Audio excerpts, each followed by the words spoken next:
Surigao del Norte 58% nga drug cleared.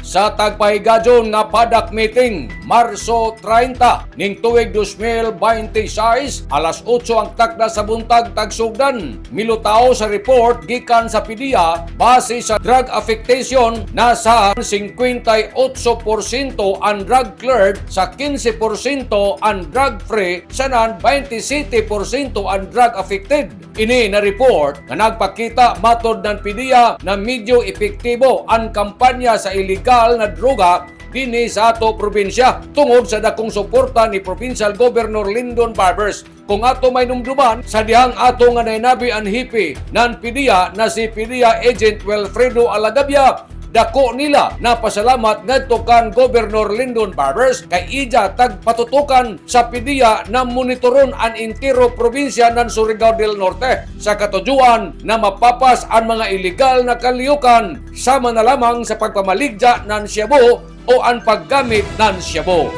Nanukan, gikan diri sa Kapitolyo, ini si Mariciners Marcon Vlogs Mario Cunales simulan mula salamat, maradyaw na adlaw natong tanan.